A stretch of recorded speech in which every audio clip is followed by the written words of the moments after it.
Alors, faut-il demander la volonté de Dieu avant de se marier? Est-ce qu'on doit demander la volonté de Dieu avant de se marier? Ou bien tout simplement, on aime quelqu'un, on se marie? Alors, nous allons lire. Ésaïe 30, verset 1. Malheur, dit l'Éternel, aux enfants rebelles, qui prennent des résolutions sans moi et qui font des alliances sans ma volonté, pour accumuler péché sur péché, qui descendent en Égypte sans me consulter, pour se réfugier sous la protection de Pharaon. Donc, à partir de ce passage, on peut comprendre que Dieu ne veut pas qu'on fasse des alliances sans sa volonté. Prendre des résolutions sans lui, sans le consulter. Le mariage est une alliance, donc ça fait partie des alliances. Et ce n'est pas seulement le mariage, il y a d'autres domaines aussi, hein. Mais là, on est en train de parler du domaine du mariage. Dieu voudrait que tu le consultes. Dieu voudrait que tu l'interroges par rapport à ton mariage. Alors, comment ça se passe? D'abord, si tu dois te marier à quelqu'un, tu dois aimer la personne. Donc, une personne vient vers toi ou bien tu rencontres une personne, il faut que tu puisses aimer la personne. Maintenant, tu vois que tu commences à aimer cette personne. Ou alors, ce n'est pas d'abord de l'amour, mais tu sens que ça peut aller entre vous. Je précise toujours, il faut que la personne soit libre. Mes frères, ne regardez pas le problème pour aller sauter dedans. Si elle est déjà mariée, s'il est déjà marié, laisse-les. Ah, je sens que c'est mon mari. Je sens que c'est ma femme. Mais Dieu était où quand il s'est marié? Dieu était là, non? C'est parce que c'est pour elle. C'est parce que c'est pour lui. Donc, laisse-les. Donc, je précise. Si tu commences à aimer quelqu'un, il faut d'abord que cette personne soit libre. On est d'accord là-dessus. Il y en a qui disent, mais s'il est fiancé. Mais s'il est fiancé aussi, ce n'est pas pour toi. Il est déjà avec quelqu'un. Maintenant, si après, ils ne se sont pas mariés, le fiançailles n'est pas arrivé parce qu'on peut arrêter les fiançailles. Mais c'est le mariage qu'il ne faut pas arrêter. Donc, il y a des fiançailles, on voit que ce n'est pas de Dieu. Mais ce n'est pas toi qui vas venir te mettre au milieu pour qu'ils détruisent leurs fiançailles. En ce moment, tu es coupable de leur séparation. Donc, si tu aimes quelqu'un que la personne est fiancée, ne t'occupe pas. Si c'est vraiment ton mari, mais c'est ta femme là. Mais Dieu même va faire qu'ils vont comprendre qu'ils ne sont pas faits l'un pour l'autre, ils vont se séparer. Mais ce n'est pas toi qui vas aller t'infiltrer, faire tout, bien prier contre leur mariage. C'est la sorcellerie. Hein? Il y a des prières, ce ne sont plus des prières, ce sont des imprécations. Donc c'est la sorcellerie, tu es en train de maudire, tu es en train de séparer. Si toi on te fait ça, tu seras content, tu seras contente. Donc ne faisons pas ça aux autres. Donc je précise, n'allez pas chercher à séparer un couple, qu'il soit marié, qu'il soit fiancé. Le plus important, que la personne soit libre. Donc ça, c'est un fait. Tu peux commencer à aimer quelqu'un. Ou même tu peux commencer, même si ce n'est pas encore de l'amour, mais tu sens que ça peut aller entre vous. Donc ce que tu sens là, présente ça au Seigneur. Seigneur, c'est toi qui nous as créés, qui nous as mis sur cette terre. Je ne veux pas me tromper, je ne veux pas entrer dans des situations pour ressortir et puis on va me ramasser à la petite cuillère. Devenir comme une blessée de guerre. Non. Là, il y a des relations, là. Tu sors, là. C'est comme si on t'avait découpé. C'est à la petite cuillère, seulement on peut te ramasser. Donc, je ne veux pas me retrouver dans une situation. Au départ, ça semble beau, là. Mais c'est la souffrance qui est derrière. Je ne veux pas. Et toi, tu sais tout. Donc, papa, je te présente ce sentiment que j'ai. Est-ce que tu approuves que cette personne et moi puissent se fréquenter? Pas pour avoir les rapports sexuels, mais pour se connaître en vue du mariage. Seigneur, est-ce que tu approuves ça? Si tu es une femme et que tu es en train de prier comme ça, tu dis, Seigneur, si tu l'approuves, que la personne vienne vers moi. Ça, c'est un grand signe. Mais toi-même, tu t'en vas vers la personne là. Ma chérie, c'est Adam qui a dit que c'est os de ses os. Ce n'est pas Ève qui a dit ça. Ève était tranquille. Peut-être qu'elle a commencé à aimer Adam quand elle a vu. Mais c'est Adam qui a parlé. Donc, Seigneur, si ça vient de toi, si cet amour-là, tu l'approuves, que cette personne vienne vers moi. Maintenant, si c'est toi qui es l'homme, tu commences à aimer la personne, la fille. Seigneur, si cet amour est de toi, donne-moi des signes. Donne-moi des signes qui prouvent que c'est toi et je vais aller vers elle. Et quand on va vers la personne, ce n'est pas pour coucher en même temps. Vous mettez la charrue avant les bœufs, donc le Saint-Esprit qui est dans votre affaire. Vous partez gérer ça seul. Le Saint-Esprit, là, quand il vient là, tu sais. Quand tu acceptes Jésus là, c'est là qu'il vient. Mais quand il s'en va là, tu ne sais pas. Donc, vous commencez à coucher, le Saint-Esprit a quitté. Là, il ne reste pas là où il y a le péché. Il est saint. On dit bien Saint-Esprit. Donc, quand tu sens, tu présentes au Seigneur. Et tu attends qu'il te donne d'abord le signal. Tu attends qu'il approuve. On dit, mais comment Dieu va me parler? Dieu te connaît. Il sait comment il va te donner le signe. Il sait comment il va te parler. Tu seras convaincu que Dieu m'a parlé. Et si tu es une femme là, si Dieu t'a convaincu là, dis au Seigneur, parle lui aussi. Mets aussi l'amour dans son cœur, que ce soit la personne qui vienne vers moi. Mais si c'est toi l'homme, tu dis au Seigneur de te donner des signes. Seigneur, si c'est vraiment elle, que telle chose se passe, que telle chose se passe. Tu as des signes. Et puis après, toi maintenant, Seigneur, est-ce que je peux aller vers elle? Mais pas pour aller coucher. C'est pour commencer à se fréquenter. Est-ce qu'on peut aller dans une buvette avec sa fiancée, la personne avec qui on est en train de se fréquenter pour pouvoir un jour se fiancer et se marier? Oui, on peut s'inviter, prendre quelque chose, manger quelque chose ensemble. On peut, voilà. Mais ces rapports sexuels ou bien alors se toucher, les flirts là. Mais Jésus n'a pas flirté avec quelqu'un. Soyez sobre. Mais quand déjà il y a la sensualité là, dans ton foyer même, tu vas t'inquiéter si ton mari, même ta femme n'est pas sensuelle de la même manière avec quelqu'un d'autre. Parce qu'elle l'a fait avec toi, mais il l'a fait avec toi. Donc, mettez la pureté dedans.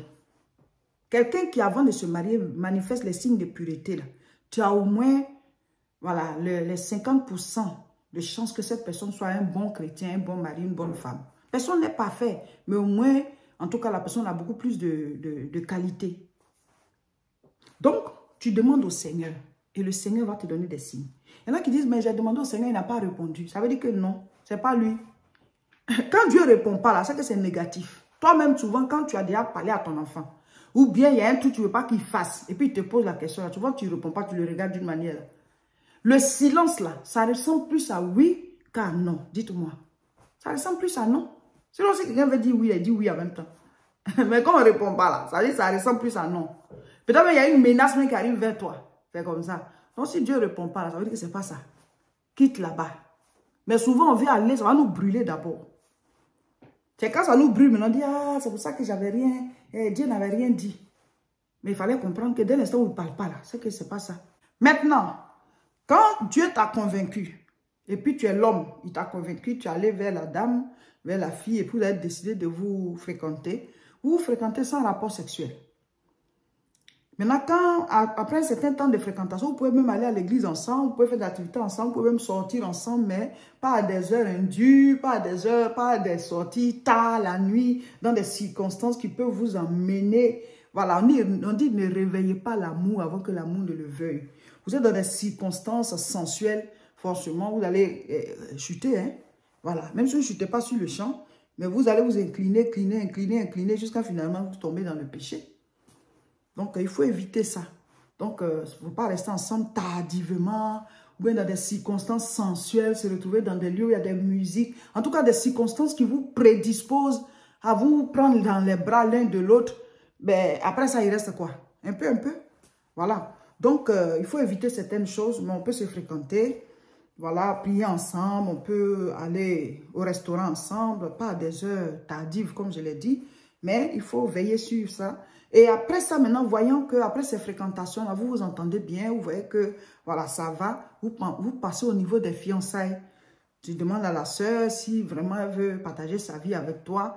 Il faut qu'elle soit d'accord d'abord. Et puis maintenant, vous allez au niveau des parents. Et puis maintenant, les différentes procédures vont se suivre pour la présentation aux familles. Et puis selon chaque voilà, région, vous faites ce qu'il y a à faire. Et puis vous vous mariez.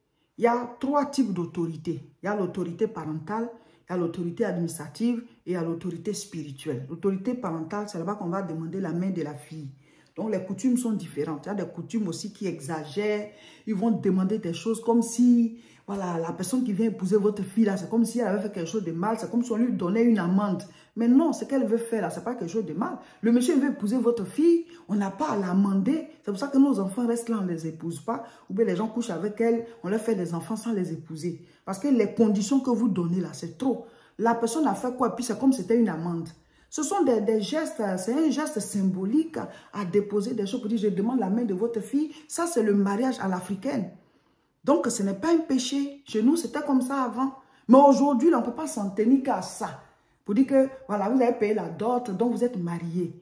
Devant les autorités, vous n'êtes pas marié. Hein. Vous n'êtes pas reconnu marié. S'il y a quelque chose qui se passe, mais quelqu'un décède là, il n'y a aucun droit parce que vous êtes des concubins. Donc, on dit que ah, c'est la dot, c'est le mariage. Ça aussi, c'est une erreur. Avant, c'était le mariage et les garants, c'était les chefs traditionnels, les notables, voilà, les chefs de terre, les chefs du village, les rois. Ils étaient les garants de ce mariage.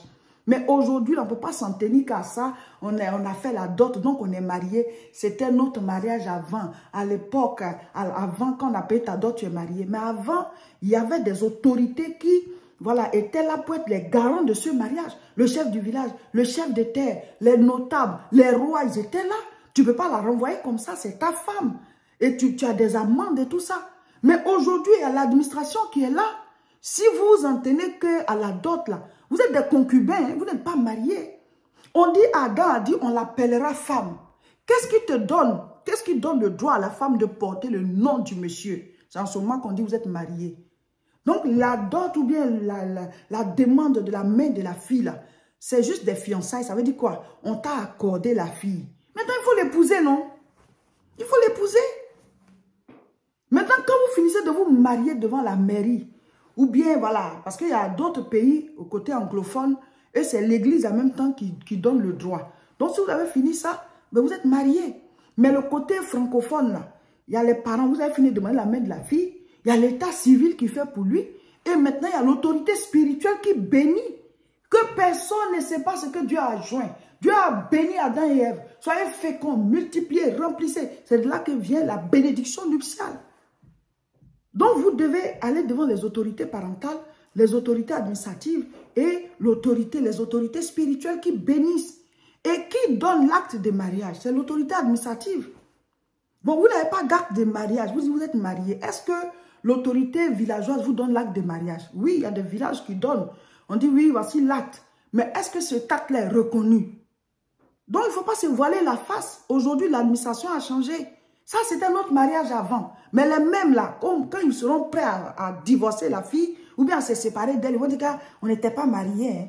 Mais au moment où tu as payé la dot, tu dis qu'on est déjà mariés. Maintenant que tu veux te séparer d'elle, tu dis on n'était pas mariés, il a juste payé la dot. Donc, dot là n'est plus mariage aujourd'hui. Donc, d'un côté, vous appelez ça mariage, de l'autre côté, vous dites que ce n'est pas mariage. Selon que ça vous arrange, quoi. Donc, normalement, la dot, c'est que tu as demandé la main de la fille.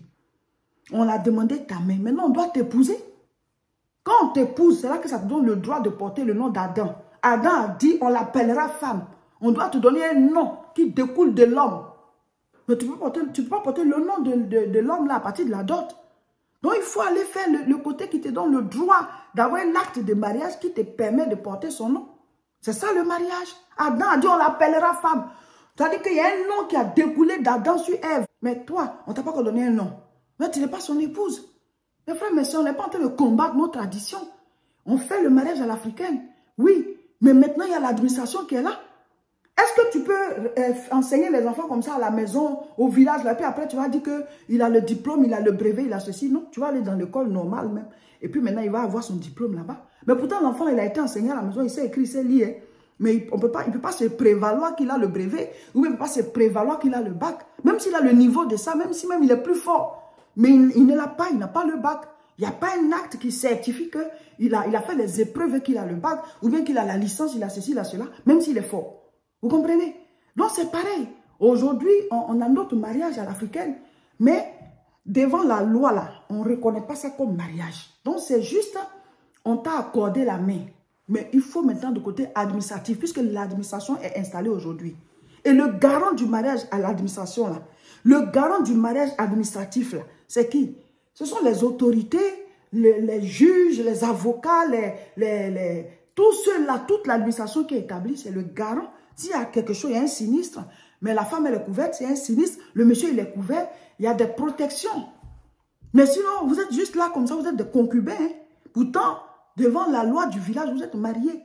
Mais devant l'administration, vous êtes des concubins. Donc, il ne faut pas se voiler la face. Non, c'est un mariage, c'est un mariage. Mais normalement, vous êtes des concubins. Je ne suis pas en train de dire que nos lois, nos coutumes africaines, il faut les rejeter. Tant qu'il n'y a pas de fétiche dedans, on peut continuer. Voilà, parce que chaque peuple a sa culture. Mais n'oubliez pas d'ajouter le côté administratif pour être protégé. C'est tout. Donc, faut-il demander la volonté de Dieu pour se marier? Oui, mes frères, mes sœurs. Si Dieu vous donne l'approbation de rentrer dans ce foyer, ça ne veut pas dire qu'il n'y aura aucun problème. On vient tous de cultures différentes. Forcément, il y aura des problèmes aussi, mais chaque fois, vous allez pouvoir vous relever. Parce que chacun se dit en lui, c'est Dieu qui m'a mis dans ce foyer. C'est Dieu qui m'a mis dans ce mariage. C'est une base pour toi. C'est un appui pour toi. Et tu vas continuer, tu seras prêt et prête, voilà, à être tolérant, à prier pour ça. Dieu est notre Père céleste. Donc, il faut son approbation. Il faut son approbation. Il faut que Dieu te réponde. Seigneur, est-ce que tu es dans cet amour que je ressens? Est-ce que cette personne est destinée à moi? Est-ce que tu approuves qu'on se mette ensemble? Seigneur, parle-moi, montre-moi des signes. Dieu va te parler. Sois tranquille jusqu'à ce qu'il te parle.